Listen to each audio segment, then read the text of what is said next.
Bonjour à toutes et à tous et bienvenue de nouveau dans votre émission de décryptage de l'actualité quotidienne sur le web. Nous sommes encore pour la dernière fois ici au Forum Crans-Montana de Dakhla, sa 5e édition. On vous l'a fait vivre et j'espère que vous avez apprécié à travers les différentes problématiques, les différents événements, les side events, les discussions qui ont été menées ici à Dakhla. Et pour ce faire, nous sommes montés pour vous donner une vue d'en haut. Le super jingle.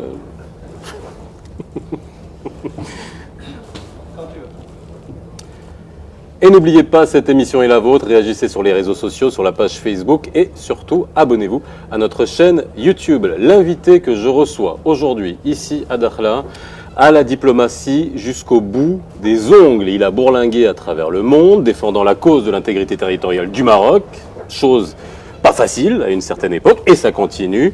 Il est aujourd'hui chargé de mission auprès du cabinet royal, futur ambassadeur en Afrique du Sud, ça on peut le dire.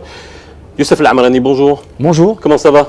Très bien. Merci on est d'être très avec heureux nous d'être à aujourd'hui. Dakhla. Il fait beau. Ah oui, il fait beau. Et puis un débat intéressant et des personnalités qui sont venues aujourd'hui participer, échanger avec nous dans un espace serein et de manière lucide sur les principaux enjeux de l'Afrique. Alors, justement, Donc on doit être heureux. Alors, moi je sais qu'avec vous, on peut discuter à bâton rompu et c'est ça que j'adore. Et ce qui serait bien, c'est qu'on puisse montrer aux Marocains, Marocaines qui nous regardent, parce que j'ai beaucoup de questions sur la page Facebook qui nous disent à quoi ça sert un forum comme le Crans-Montana de Dakhla. C'est légitime que les gens se posent Absolument. la question, bien évidemment.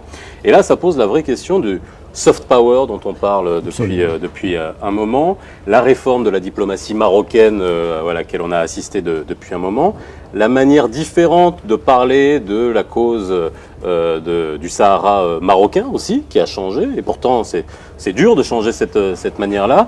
Un forum comme ça, concrètement, à quoi ça sert? Il y a des discussions, mais finalement c'est très bien de discuter, on a des idées qui ressortent, mais il n'y a pas que ça.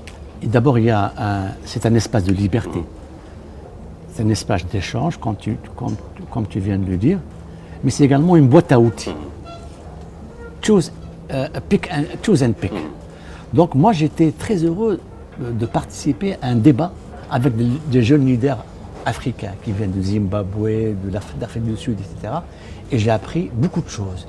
Je pense que ce genre d'espace nous amène de la fraîcheur, nous, en tant que diplomates, parce que ça nous permet d'interagir, de comprendre les enjeux de manière différente. Et je crois aujourd'hui, et également de réfléchir à des politiques pour asseoir cet espace de paix et de stabilité en Afrique.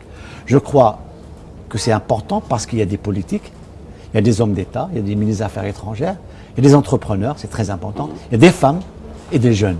Donc il y a un peu tout ce que l'Afrique regorge comme potentialités qui sont là. Mais également, cet espace nous permet d'échanger avec d'autres continents qui ont les mêmes ambitions et les mêmes problèmes que nous, comme par exemple des pays d'Amérique latine, Haïti, le Guatemala, c'est des pays qui sont similaires à plusieurs pays africains et ils nous ont amené quand même une nouvelle perception, comment ils ont géré chez eux les conflits, comment ils ont géré chez eux les menaces terroristes ou autres. Et donc c'est pour nous, cet espace, c'est un espace très utile, très important, parce qu'il nous permet non seulement de réfléchir à ces problématiques, mais également d'apporter des solutions. Parce que réfléchir sans apporter des solutions adéquates à nos problématiques, ça nous mène à rien du tout. Moi je pense que c'est ça l'utilité de ce genre de forum. Où en est l'aura du Maroc sur le continent africain? Lorsqu'on discute avec beaucoup d'Africains, enfin d'Africains subsahariens, nous sommes nous-mêmes Africains, on va le répéter encore et toujours. Depuis le retour du Maroc à l'Union africaine, on se souvient de l'émotion de Sa Majesté en disant qu'est-ce qu'il est bon de rentrer à la maison. Aujourd'hui, les tournées royales, mais après sur le terrain, est-ce qu'aujourd'hui on voit une véritable, on va dire, aura marocaine, Absolument. Clairement, et sans condescendance, parce que je parle avec beaucoup de gens qui me disent surtout pas de condescendance, parce qu'on n'a pas envie de vivre ce que nous avons vécu avec le Nord, et ainsi de suite. Vous avez entièrement saisi cette profondeur africaine du Maroc. Pour nous, l'Afrique n'est ni un leurre, ni un slogan. C'est une ambition que nous voulons partager avec nos frères africains. C'est très important. Donc pour nous, c'est quoi? cette politique africaine qui est portée par le souverain, vous l'avez si bien dit, portée, suivie sur une base quotidienne par le souverain, elle est basée sur 3 éléments fondamentaux. 1, la réalisation d'un espace de paix et de stabilité. Le deuxième élément du triptyque, c'est une prospérité partagée. Et le troisième élément, c'est un impératif de solidarité. Sur le premier point, l'espace de paix et de stabilité, le Maroc l'a démontré. On n'est pas donneur de leçons. On veut partager avec nos amis africains et nos frères africains nos ambitions communes. Nous avons été au Conseil de sécurité au nom de l'Afrique. Nous sommes un acteur fondamental en matière de paix et de stabilité à travers les missions de maintien de la paix. Le Maroc a une expérience à partager, à donner avec les pays africains. Et pour nous, en tout cas, la paix, la stabilité et le développement vont de pair. On ne peut pas. C'est vrai qu'il faut peut-être des fois intervenir sur le plan militaire, mais ce n'est pas suffisant. La sécurité ne résout pas les problèmes s'il n'y a pas un développement. Et ça, c'est le deuxième élément de la stratégie du Maroc, c'est-à-dire une prospérité partagée, que nous faisons, nous, en tant que gouvernement, en tant qu'État, mais également les entreprises marocaines. Elles jouent un rôle extrêmement important. Vous l'avez même vu ici à Dakhla, à travers les investissements que nous faisons en Afrique, à travers le dynamisme de ces entreprises dans un secteur diversifié, parce que nous connaissons les modes opératoires, nous connaissons la culture et nous apportons une valeur ajoutée indéniable. Alors, mais sans donner de leçons. Et le troisième, rapidement, c'est l'impératif de solidarité à travers la formation des cadres africains chez nous. Bon, vous connaissez un peu ce que fait le Maroc. Et sans oublier, bien entendu, une dimension importante de ce triptyque, c'est la dimension culturelle à travers les échanges culturels et cultuels de l'islam ouvert sur l'Afrique et sur le monde. Le Sahara, c'est une vraie question. Puis vous Très bien. Vous connaissez cette question sur le bout des doigts. Vous êtes passé par différents pays en tant qu'ambassadeur, notamment en Amérique du Sud que vous connaissez parfaitement. Parce que j'ai la Colombie, le Mexique, Panama. Bon, vous êtes énormément. Là, vous allez bientôt en Afrique du Sud, normalement. Là, c'est costaud. C'est costaud. C'est costaud pour défendre la cause de l'intégrité territoriale. Nous avons un dossier qui est défendable, qui est fort. D'abord parce que la communauté internationale aujourd'hui considère que les efforts entrepris par le Maroc sont sérieux et crédibles. C'est le terme du Conseil de sécurité. C'est-à-dire que l'autonomie est une solution de compromis pour aller de l'avant. Parce que les schémas classiques sont dépassés. Qui sont défendus notamment par l'Algérie. Aujourd'hui, il faut une solution de compromis. Il faut une négociation sérieuse qui nous permette d'avancer vers une solution politique, qui puisse également s'inscrire dans cet espace de paix et de stabilité en Afrique. Malheureusement, et je vois votre question, le Maghreb ne marche pas. Le Maghreb, qui devrait être un regroupement régional cohérent, qui puisse créer la première unité d'intégration territoriale, qui puisse créer de la richesse, qui puisse répondre aux expectatives des jeunes maghrébins. D'ailleurs, Sa Majesté le roi Mohammed VI vient de lancer un appel à l'Algérie pour un mécanisme de concertation politique.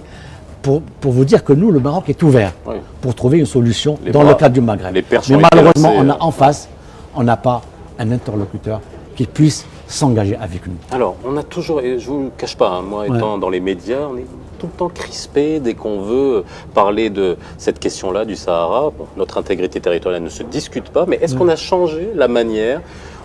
Fut une époque où on vociférait dès qu'un pays... est-ce qu'on a changé la manière, on va dire... plus diplomatique, plus en profondeur et en s'adressant aux futurs leaders des pays qui ont une position qui est contre nous, entre guillemets. Est-ce qu'on a changé la manière de faire? Absolument. D'ailleurs, plusieurs pays ont retiré leur reconnaissance. Ils ont compris les enjeux. C'est un différend régional entre le Maroc et l'Algérie. Le Maroc a démontré sa bonne volonté.